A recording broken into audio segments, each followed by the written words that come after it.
ತೀರ್ಮಾನಕ್ಕೆ ಬದ್ಧವಾಗಿ ಒಂದು ಪಕ್ಷ ಅಧಿಕಾರ ಇರ್ತೀವಿ. ಅದಕ್ಕೆ ಇದು ಪಕ್ಷಾತೀತ, ಇದನ್ನ ನಾವು ಮೊದಲು ತಿಳ್ಕೊಳ್ಳೋದು. ಈಗ ಇಲ್ಲಿ ಅನೇಕರು ಹೇಳಿದ್ರು, ಪಾಪ ನೋವಿನಿಂದ ಹೇಳಿದ್ರು ಯಾಕೆ ಅನ್ಯಾಯ ಆಗ್ತದೆ ಅಂತ ಹೇಳಿ. ಆದ್ರೆ ಈ ಸಂದರ್ಭದಲ್ಲಿ ಒಂದನ್ನು ನಾವು ತಿಳ್ಕೊಳ್ಬೇಕಾಗ್ತದೆ. ಕಾನೂನು ಚೌಕಟ್ಟಿನಲ್ಲಿ ಈಗಾಗಲೇ ಈ ಚಂದು ಅನೇಕ ಹೇಳಿದ್ರು, ಎಲ್ಲಿದೆ ಗವರ್ನರ್ ಹತ್ರ ಇದೆ. ಹಾಗಾದ್ರೆ ಗವರ್ನರ್ ಹತ್ರ ಇದ್ದಾಗ ಅವರು ರಾಜ್ಯ ಸರ್ಕಾರ ಕ್ಯಾಬಿನೆಟ್ ನಲ್ಲಿ ತೀರ್ಮಾನ ತೆಗೆದುಕೊಂಡ್ರು. ಅದು ಪ್ರಿಲಿಮಿನರಿ ನೋಟಿಫಿಕೇಶನ್ ಯಾಕೆ ಮಾಡ್ತಾರೆ?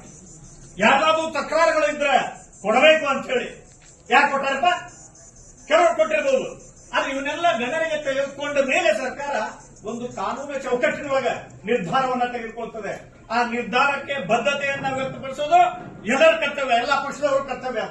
ಅಷ್ಟೇ ಅಲ್ಲ, ಅಲ್ಲಿ ಗೌರವಾನ್ವಿತ ಗವರ್ನರ್ ಏನಿದ್ದಾರೆ ರಾಜ್ಯಪಾಲರು ಕಾನೂನು ಚೌಕಟ್ಟಿನಲ್ಲಿ ನಡವಳಿಕೆಗಳನ್ನು ಮಾಡಬೇಕಾಗ್ತದೆ. ಇಲ್ಲಿ already government has taken A decision. Preliminary notification ನಲ್ಲಿ ತಕರಾರುಗಳನ್ನು ಕೊಡಲಿಕ್ಕೆ ಒಂದು ಪೀರಿಯಡ್ ನಿಗದಿ ಆಗ್ತದೆ.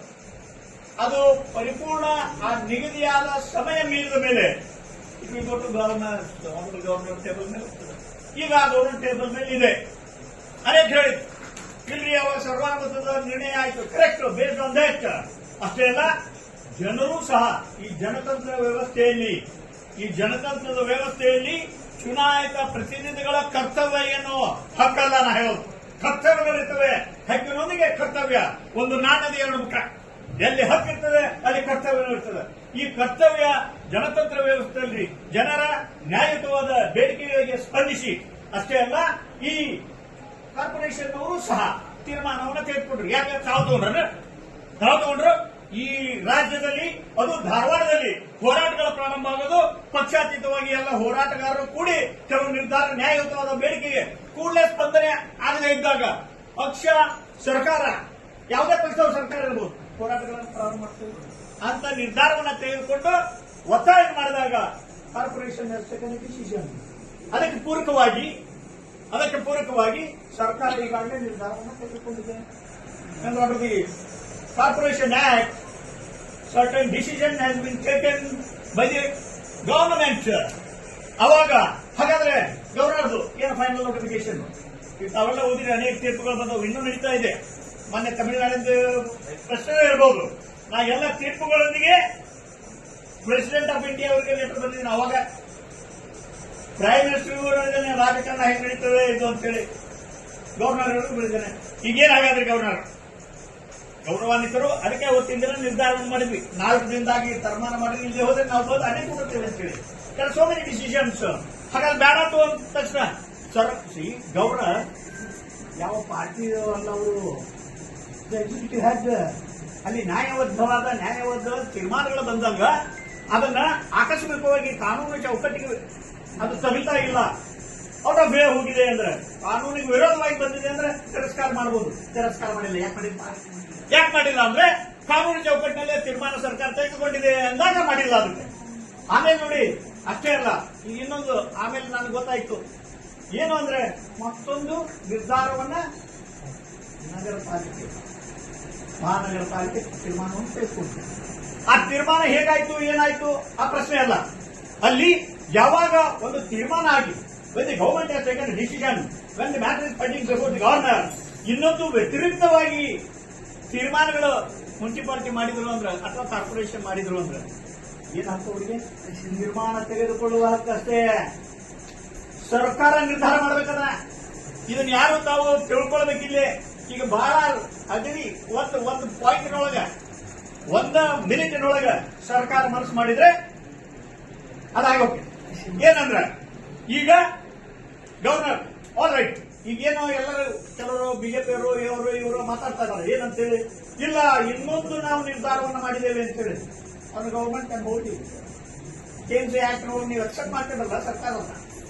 ಈಗಾಗಲೇ ರಿಡಕ್ಟೆಂಟ್ ಆಗ್ತೈತೆ, ಅದನ್ನು ಮಾಡಿದ್ದು ತಪ್ಪು, ಕಾನೂನಿಗೆ ವಿರೋಧ, ಅದನ್ನು ಚಾಲೆಂಜ್ ಮಾಡಿದ್ದು ಬಿದ್ದು ಹೋಗ್ತೈತೆ. ನಮಗೆ ಇಲ್ಲಿ ಕಾನೂನು ಚೌಕಟ್ಟಿನಲ್ಲಿ ಹೋರಾಟಗಳನ್ನು ಮಾಡೋದು ಕಡೆಯದು. ಇದು ಲಾಸ್ಟ್ ರಿಸಾರ್ಟ್, ಕೋರ್ಟ್ಗೆ ಹೋಗೋದು. ಆದ್ರೆ ಕಾನೂನು ಚೌಕಟ್ಟಿನಲ್ಲಿ rule of law should prevail. ಇಲ್ಲಿ ಐಕ್ಯದು ಅಂತೇಳಿ ಈ ಸಂದರ್ಭದಲ್ಲಿ ಗವರ್ನರ್ ಸಹ ತೆಗೆದುಕೊಳ್ಳಬೇಕು. ರೂಲ್ ಆಫ್ ಲಾ, ಅವರು ಸಹ ಕಾನೂನು ಚೌಕಟ್ಟಿನಲ್ಲಿ ಕ್ರಿಯೆಗಳನ್ನು ಮಾಡಬೇಕಾಗ್ತದೆ. ಅದಕ್ಕೆ ವಿರೋಧವನ್ನು ಮಾಡ್ತಾ ಇದ್ದಾರೆ. ಯಾಕಂದ್ರೆ ಪೆಂಡಿಂಗ್ ಇಟ್ಟಂದ್ರೆ justice delayed is justice denied. ಅದಕ್ಕೆ ಈ ವಿಚಾರವನ್ನ ಎಲ್ಲ ಕ್ರೋಢೀಕರಿಸಿ ಗೌರವಾನ್ವಿತ ರಾಷ್ಟ್ರಪತಿಗಳು ಕಳಿಸಿದ್ದೇವೆ, ಪ್ರೈಮ್ ಮಿನಿಸ್ಟರ್ ಕಳಿಸಿದ್ದೇವೆ, ಗವರ್ನರ್ ಕಳಿಸಿದ್ದೇವೆ. ಮತ್ತೊಂದು ಲೆಟರ್ ಮನೆ ನಾವು ತೀರ್ಮಾನ ಮಾಡಿ ಇದು 10ನೇ ತಾರೀಕಲ್ಲೇ ಇದು ಮೀಟಿಂಗ್ ಪೂರ್ವದಲ್ಲೇ ನನಗೆ ಇದನ್ನೆಲ್ಲ ನೋಡಿ ನಿರ್ಧಾರಗಳನ್ನು ಮಾಡಿ ಕಳಿಸಿದ್ವಿ. ಅವರು ಸಹ ಯಾವಾಗ ಕಳಿಸಿದಾರೆ ಎಲ್ಲ ಇವನ್ನೆಲ್ಲ ನೋಡಿದಾಗ ಏನನ್ಸ್ತದೆ ಅಂದ್ರೆ ಇಲ್ಲಿ ನ್ಯಾಯಯುತವಾದ ಬೇಡಿಕೆಗಳಿಗೆ ಸ್ಪಂದನೆ ಮಾಡುವ ಕ್ರಿಯೆಗಳು ಕೆಲವು ಸಂದರ್ಭದಲ್ಲಿ ರಾಜಕಾರಣ ಕೊಟ್ಟಿದೆ. ಆದ್ರೆ ರಾಜಕಾರಣ ಕೂಡಿದ್ರು ಸಹ ಇಲ್ಲಿ ಧಾರವಾಡದಲ್ಲಿ ಒಂದು ಏನಂದ್ರೆ ಈ ರಾಜಕಾರಣ ಕೂಡಾಕ್ ಬಿಡೋದಿಲ್ಲ. ಹಾಗಾಗಿ ರಾಜಕಾರಣ ಕೂಡಾಕ್ ಬಿಡೋದಿಲ್ಲ. ಯಾರು ರಾಜಕಾರಣ ಮಾಡ್ತಾರ ಅವ್ರು ನಾವು ಬಿಡೋದಿಲ್ಲ. ಹೋರಾಟಗಾರರು ಹಿಂದೆ ಹೈಕೋರ್ಟ್ ನಲ್ಲಿ ಹಂಗಾಗಿ ಅದು ಎಲ್ಲರೂ ಕೂಡ ಆಮೇಲೆ ಬಂದು ಎಲ್ಲ ಪಕ್ಷದವರು ಬಂದು ಅದಕ್ಕೆ ಎಲ್ಲರೂ ಸಪೋರ್ಟ್. ಈ ಸಂದರ್ಭದಲ್ಲಿ ಒಂದು ಕೂಡಲೇ ಗವರ್ನರ್ ಅವರು ನಾವು ಲೆಟರ್ ಕೊಟ್ಟಿದ್ದೇವೆ, ನಮ್ಗೆ ಅಪಾಯಿಂಟ್ಮೆಂಟ್ ಕೊಟ್ಟಿಲ್ಲ, ಅದಕ್ಕೆ ಇವತ್ತೇ ಒಂದು ತೀರ್ಮಾನವನ್ನ ತೆಗೆದುಕೊಂಡು ಈಗ ಅಂದ್ರಲ್ಲ ಇಲ್ಲ ಗವರ್ನರ್ ಹತ್ರ ಹೋದಾಗ ಏನೋ ಇವರು ಹೇಳಬೇಕು ಯಾರು ಜೋಶಿ ಅವರು ದಯಮಾಡಿ ಈ ವಿಷಯ ಅವರಿಗೆ ಗೊತ್ತಾದ ಮೇಲೆ ಒಂದು ನಿಮಿಷ ಸಹ ಅವರು ನಿಲ್ಲಬಾರದು. ಯಾಕೆ ಹೇಳ್ರಿ ಗವರ್ನರ್ ಪೋಸ್ಟ್ ಮಿಸ್ಯೂಸ್ ಆಗ್ತದೆ ಅಂತೇಳಿ ಈ ಸಂದರ್ಭದಲ್ಲಿ ಜನರಲ್ಲಿ ಬಂದಿದೆ. ಅದಕ್ಕೆ ಸತ್ಯ ಹೇಳ್ತಾರೆ ಅಂದ್ರೆ ಇದಕ್ಕೆ ಕೂಡಲೇ ಅದಕ್ಕೆ ಈ ವಿಚಾರವಾಗಿ ನೀವು ಒಂದು ನಿರ್ಧಾರವನ್ನು ತೆಗೆದುಕೊಳ್ಬೇಕಾಗ್ತದೆ. ಈಗ ಹಿಂಗ ಬಂದಿದೆ, ಹಿಂಗ ಹೋದಾಗ ಹೋರಾಟಗಾರರು ಹೋದಾಗ ಹಿಂಗ ಅನಿಸ್ತಾರೆ. ಅದಕ್ಕೆ ಇವರು ಕೂಡಲೇ ನೀವು ಇದ್ರ ಬಗ್ಗೆ ಏನು ವಿಚಾರವನ್ನು ಮಾಡಿ ಈ ಮಹಾನಗರ ಪಾಲಿಕೆ ಧಾರವಾಡ ಸಪರೇಟ್ ಆಗ್ಲಿಕ್ಕೆ ಹಿಂದೂ ಸಹಕಾರವನ್ನು ಕೊಟ್ಟಿದ್ರೆ ಅಂತ ಹೇಳಿದ್ರು. ಎಲ್ಲರೂ ಏನಪ್ಪ ಬ್ಯಾನರ್ ತಗೊಂಡ್ಬಂದ್ರು, ಆದ ಕೂಡಲೇ ನಾವು ಕ್ರೆಡಿಟ್ ತಗೊಂಡಕ್ ಬಂದ್ರು, ಏನು ಅದೆಲ್ಲ ಬಿಟ್ಬಿಡೋಣ. ಈ ಕೂಡಲೇ ತಾವು ಸಹ ಅವ್ರಿಗೂ ಲೆಟರ್ ಬರೋದನ್ನ ಕೂಡಲೇ ತಾವು ಸಹ ಇದ್ರಲ್ಲಿ ಏನ್ ಮಾಡ್ತೀರಿ ನಾವು ಹೇಳೋದಿಲ್ಲ, ಜನರ ಬೈಕೆ ಧಾರವಾಡದ ಹಿಂಗೈತಿ, ಅದಕ್ಕೆ ನೀವೇನ್ ಮಾಡ್ತೀರಿ ಅಂತ ಅವ್ರಿಗೆ ಹೇಳೋಣ. ಗವರ್ನರ್ಗೆ ಇನ್ನೊಂದು ಲೆಟರ್ ಬರೆಯೋಣ ಇವತ್ತೇ. ಇನ್ನೊಂದು ಏನಂದ್ರೆ ಸರ್ಕಾರದವರು ಈಗಾಗಲೇ ನಿರ್ಧಾರವನ್ನು ತೆಗೆದುಕೊಂಡಿದ್ದಾರೆ. ಈಗ ಮತ್ತೊಮ್ಮೆ ಗೌರವಾನ್ವಿತ ಗವರ್ನರ್ ತಾವು ಕಾಣಬೇಕು ಅಷ್ಟೇ ಅಲ್ಲ, ನಾವು ಸಹ ಅಪಾಯಿಂಟ್ಮೆಂಟ್ ಕೇಳಿದ್ದೇವೆ. ಇನ್ನೊಂದು ಇವತ್ತು ಲೆಟರ್ ಬರೆಯೋಣ. 3 ದಿನ ಇಲ್ಲ ಸತ್ಯಾಗ್ರಹ ಮಾಡ್ತೇವೆ ಅಂತ ಕೇಳಿದಾಗ ಇಲ್ಲೊಂದು ಮೀಟಿಂಗ್ ಕೂಡಿದಾಗ ಇಲ್ಲೊಮ್ಮೆ ಕಾಲಾವಕಾಶವನ್ನು ಕೊಡೋಣ, 15ನೇ ತಾರೀಕಿನವರೆಗೆ ಕಾಲಾವಕಾಶವನ್ನು ಕೊಡೋಣ ಅಂತೇಳಿ ಒಂದು ತೀರ್ಮಾನವನ್ನು ತೆಗೆದುಕೊಂಡು ಅವರಿಗೆ ಇವತ್ತು ಒಂದು ಲೆಟರ್ ಬರೆಯೋಣ. ಅದಕ್ಕೆ ಇಲ್ಲಿ ಹೆಚ್ಚು ಮಾತನಾಡುವ ಅವಶ್ಯಕತೆ ಇಲ್ಲ. ಎಲ್ಲರೂ ಕಾರ್ಯಪ್ರವೃತ್ತರಾಗಬೇಕು. ಪಕ್ಷಾತೀತವಾಗಿ ಜಾತ್ಯತೀತವಾಗಿ ಹೋರಾಟವನ್ನು ಪ್ರಾರಂಭ ಮಾಡಲಿಕ್ಕೆ ನಿರ್ಧಾರ ಈಗಾಗಲೇ ಮಾಡಿಬಿಟ್ಟಿದೆ. ಅದಕ್ಕೆ ಇದನ್ನು ಮುಂದುವರಿಸಬೇಕು. ದಯಮಾಡಿ ರಾಜಕಾರಣವನ್ನ ಮಾಡಬಾರದು ಅಂತೇಳಿ ವಿನಂತಿಯನ್ನು ಮಾಡಿಕೊಂಡು ಗೌರವಾನ್ವಿತ ಮಂತ್ರಿಗಳಿಗೆ ನಾ ಹೇಳೋದು ಅವಶ್ಯಕತೆ ಇಲ್ಲ. ತರುಣರ ಯುವ ಶಕ್ತಿ ತಿಳಿಯೊಳಗ ನಮ್ಮ ವಿಚಾರ ಶಕ್ತಿ ಬಹಳ ಇದೆ. ಕಾನೂನು ಪ್ರಾಧ್ಯಾಪಕ ನಾನು ನೋಡ್ತಿರ್ತಾನೆ, ಪೇಪರ್ನಾಗ ನೋಡ್ತಿರ್ತೀನಿ. ಎಲ್ಲೇ ಇಟ್ರ ಗುರಿ ಇಟ್ರ ಢಮ್ ಅಂತ ಅನ್ನೋದು ಅವರಿಗೆ ಗೊತ್ತು. ಅದಕ್ಕೆ ಇದನ್ನ ಢಮ್ ಅನ್ನಿಸಿ ನಮಗೆ ನ್ಯಾಯಯುತವಾದ ಬೇಡಿಕೆಗಳಿಗೆ ಕೂಡಲೇ ಇನ್ನೊಮ್ಮೆ ಸರ್ಕಾರ ನೀವು ಮಾಡಿರಿ, ಇನ್ನೊಮ್ಮೆ ಸರ್ಕಾರ ಇದನ್ನ ನಿರ್ಧಾರವನ್ನು ಮಾಡಲಿಕ್ಕೆ ಒಂದು. ಎರಡನೇದು ಏನಿದೆಲ್ಲ ಈಗ ಅವರು ಅಂದ್ರು ಅಲ್ಲಿಂದ ಹೋಗ್ಬೇಕು ಅಂತ ಹೇಳಿ, ಅದೇ ಒಂದು ತಿಂಗಳಾದ್ಮೇಲೆ ಮತ್ತೆ ಅಕ್ಸೆಪ್ಟ್ ಆಗ್ತದ ರೆಸಲ್ಯೂಷನ್, ಅದಾದ್ಮೇಲೆ ಹೋಗ್ಬೇಕು. ಹೋದ್ರೂ ಸಹ ಸರ್ಕಾರ ಅದನ್ನ ಅಧಿಕಾರ ಐತಿ.